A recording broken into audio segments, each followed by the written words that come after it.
CFL 2025 আজকে সেই গুরুত্বপূর্ণ ম্যাচ এরিয়ান এবং ভবানীপুর দুই দলের খেলোয়াড়রা এই মুহূর্তে কিন্তু সৌহার্দ্য বিনিময় করছে। ভবানীপুরের কাছে কিন্তু 3 পয়েন্ট অত্যন্ত গুরুত্বপূর্ণ, আর এরিয়ানের কাছে কিন্তু প্রথম পয়েন্ট ছিনিয়ে নেবার পালা। দুই দলের অধিনায়ক এই মুহূর্তে টস করছে কে কোন দিকে গোল রক্ষা করবে। আজকের ম্যাচের রেফারি অজয় ঘরুই। দুটি দলের কাছে অত্যন্ত গুরুত্বপূর্ণ আজকের ম্যাচ। প্রস্তুত উলবেড়িয়া স্টেডিয়ামের খেলোয়াড়রা এবং উলবেড়িয়ার দর্শকরা। এখানে প্রস্তুত রেফারি অজয় ঘরুই। খেলা শুরু করে দূর থেকে শট বিদ্যাসাগর সিং এর সেকেন্ড পোস্টে রাখার চেষ্টা করেছিল। এখানে সঞ্জয় দত্ত ক্রস এসছে, কিন্তু শফিকের সাথে প্রিয়ান সিং এর কিন্তু একটা ট্যাসেল হয়েছে। এবারে কিন্তু আবার সেই বিদ্যাসাগর দূর থেকে শট, কিন্তু এক্ষেত্রে লক্ষ্যভ্রষ্ট হলো। আবার কিন্তু পঙ্কজ মৌলা দূর থেকে শট নেবার চেষ্টায় ছিল। এবার ডান দিক থেকে আক্রমণে জোজো ডিফ্লেকশন, এখানে শট নেবে বিদ্যাসাগর, কিন্তু দেবোত্তমের মুখে লাগে শটটি। এক্ষেত্রে দেবোত্তম আহত হয়েছে। রিকি সেন্টার, ওখানে সংগ্রামজিৎ রায়ের কালেকশন করার চেষ্টা করেছিল সুকুমার সর্দারের সাথে, কিন্তু এখানে ধাক্কা। এখানে চমৎকারভাবে ডিফেন্ডিং করেছেন সেই 6 নাম্বার ছোট্টু মণ্ডল।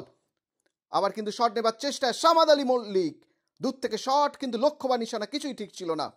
এবারে কিন্তু বাদিক থেকে আক্রমণে দেখা যাক কি হয়। রাজু, আবার দুরন্ত সেভ প্রিয়ন্ত কুমার সিং এর। আবার বাদিক থেকে আক্রমণ, রাজু ওরাও, গোল কি আসবে? এবং বলতে বলতে প্রথম গোল চলে এলো। এই মুহূর্তে 1-0 গোলে এগিয়ে গেল এরিয়ান। এবারে কিন্তু গোলের সুযোগ, অনবদ্য ডিফেন্ডিং ছোট্টু মণ্ডলের, দুরন্ত ডিফেন্সিভ সেপে খেলছে। এখানে বিদ্যাসাগর, আবার সেই সংগ্রামজিৎ, অনবদ্য সেপ, দূর থেকে শট জোজো, এক্ষেত্রে পারল না। বলতে বলতে প্রথমার্ধের খেলা শেষ। প্রথমার্ধের খেলার শেষে খেলার ফলাফল এরিয়ান 1 এবং ভবানীপুর 0। দ্বিতীয়ার্ধে কি খোঁচা খাওয়া বাঘের মতন ঝাঁপিয়ে উঠবে এরিয়ান? দেখা যাক ইকোলাইজ কি আসবে। বাদিক থেকে আক্রমণ, সামনের দিকে বিদ্যাসাগর, কিন্তু ব্লক হয়েছে সেই পঙ্কজ মৌলা। তিনি আপফ্রন্টের খেলোয়াড়, কিন্তু সে ডিফেন্সে নেমে এসে ডিফেন্সকে সাহায্য করছে। এক্ষেত্রে কিন্তু ফাউল, এখানে ফাউল করে ফেললো সেই সুজিত সাধু।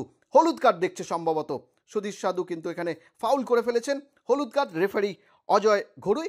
এবারে দূর থেকে শট ডিফ্লেকশন।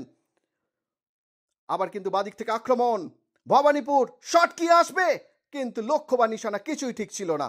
আবার রিকি, কিন্তু এখানে সেই সংগ্রামজিৎ রায়ের হাতে। এবারে কিন্তু দারুণ একটা গোলের সুযোগ, সুব্রত ওরাও, কিন্তু অল্পের জন্য লক্ষ্য ভ্রষ্ট। আবার এগিয়ে চলেছে সুব্রত, দূর থেকে শট, কিন্তু এখানে প্রিয়ন্ত কুমার সিং এর হাতে। বাদিক থেকে আক্রমণ, শট, কিন্তু লক্ষ্যভ্রষ্ট। চমৎকার হেড, পোস্টে লেগে প্রতিহত হলো। এক্ষেত্রে সুবর্ণ সুযোগ ছিল, কিন্তু আনমার্ক ছিল। বলতে বলতে রেফারি আজকের খেলা শেষ ঘোষণা করলো বাঁশি বাজিয়ে। আজকের খেলার ফলাফল এরিয়ান 1 ভবানীপুর 0।